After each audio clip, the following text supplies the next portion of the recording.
Elise Dubois was an ordinary French woman who decided to become extraordinary when she spied for the Allies during World War II.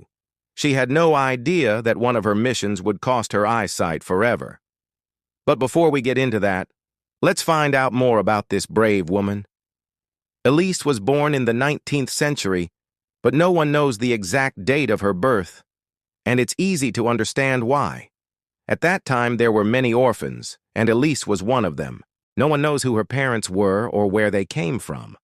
All she knew was that she spent her childhood at the Cluny Hospice in Le Mans, France.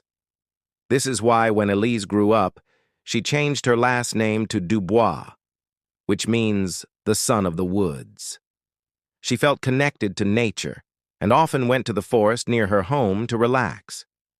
It was a beautiful and peaceful place until the Germans invaded France in World War II.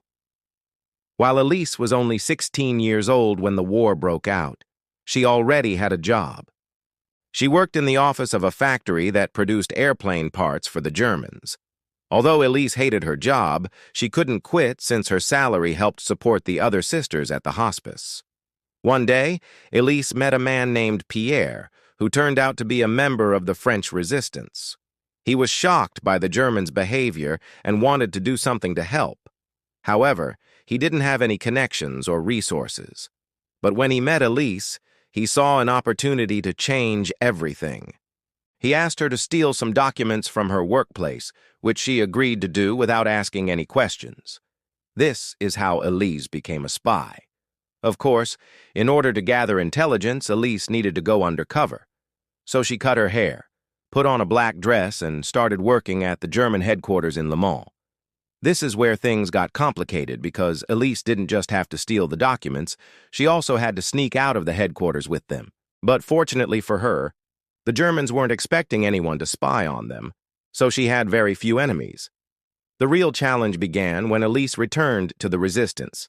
Now she had to share the information with the Allies so they could use it against the Germans.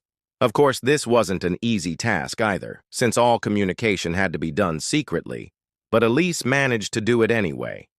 After successfully completing several missions, Elise thought she finally had a break. But then Pierre told her about a new assignment that required her to travel to Paris and meet a high-ranking Nazi officer. His name was Karl Diels, and he was in charge of the entire northern part of France. If Elise managed to seduce him, she could gather vital information about the German army's movements. But this was a very difficult task, since Karl was a married man. Fortunately, Elise was up for the challenge and soon set off for Paris. As soon as Elise arrived in the capital, she began searching for Karl. Their first meeting took place in a hotel room, but it quickly became clear that seducing him wouldn't be as easy as she thought. Karl was very suspicious and never left the room without his bodyguard. But Elise didn't panic and decided to wait. Her patience paid off when one day Karl went out alone to buy some wine. This was Elise's chance, and she immediately entered the room, looked around to make sure she was alone, and waited for Karl to return. When he came back, Elise turned off the lights and pretended to be asleep. But it was all part of her plan to catch Karl off guard, and it worked perfectly. Karl was shocked by the sight of a naked woman lying in his bed, and even though he tried to pretend he wasn't affected by it, Elise could tell he was. Soon, they both started making love. Of course, their relationship couldn't last forever, and after a while, Karl went back to his wife. But now he was completely under Elise's control. She had planted a small microphone in the hotel room, and now every time Karl talked to his wife, Elise could listen in and learn valuable information. This is how Elise managed to find out that the Germans planned to attack the Allies in Belgium instead of the Netherlands. With this knowledge, the Allies were able to prepare in advance and repel the German attack. In fact, Elise's work saved thousands of lives, and she continued to do it until the end of the war. But then came another problem. Since Elise was well known in German-occupied France, the Nazis were looking for her. She had to hide for a while, but eventually moved to Lyon. There, she met a man named Joseph, and soon fell in love with him. They decided to get married, but unfortunately, their happiness didn't last long. One day, Elise was stopped by two armed men who took her to a Gestapo headquarters. They interrogated her for hours, but Elise remained silent, which made them very angry. Then they took her to an isolated room, tied her to a chair, and began torturing her. They beat her, pulled out her fingernails, and even put a gun to her head. But Elise still didn't give them any information, and that's when they came up with a new torture method. They poured a strong solution of sulfuric acid into her eyes, which caused her to go blind. But even after that, the Gestapo didn't get any useful information from Elise, so they simply threw her into a cell and forgot about her. Fortunately, Elise survived, but she was completely blind. By a stroke of luck, the Red Army captured the headquarters soon after. And when they searched the building, they found Elise. They took her to a hospital where she received treatment for a while. But since there were too many patients, she was sent home. Unfortunately, nobody from the resistance came to take care of her, and Elise was completely alone. But fortunately, a kind neighbor took pity on her and offered to help.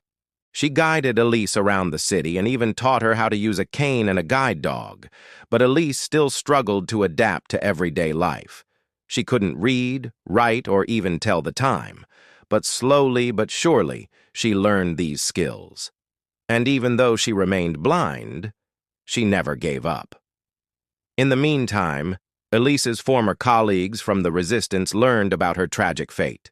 They felt guilty that they hadn't come to rescue her, and decided to make up for it. They visited her regularly, and one of them even married her neighbor, which made it easier for Elise to get around the city. As time passed, Elise began feeling like a burden to her friends.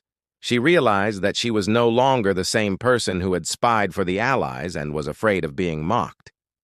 This is why she asked them not to visit her anymore. But later, she regretted it. At first, Elise lived with her neighbor, but when she passed away, Elise ended up on the street. People passing by often threw coins at her, begging for food. However, her life changed again when one of the resistance members named Jean visited her. He offered to take care of Elise and soon found her a small apartment where she could live alone. Although Elise was very grateful to Jean, she preferred to spend most of her time at home. She listened to the radio and followed the news about the country's recovery. But as time went by, Elise's health began to deteriorate and she soon passed away. The exact date of her death is unknown, but it's believed that she lived until the 1970s. During her lifetime, Elise was honored as a hero, but today, few people know about her deeds. We hope this video will change it. Thank you for watching it. And don't forget to subscribe if you haven't already.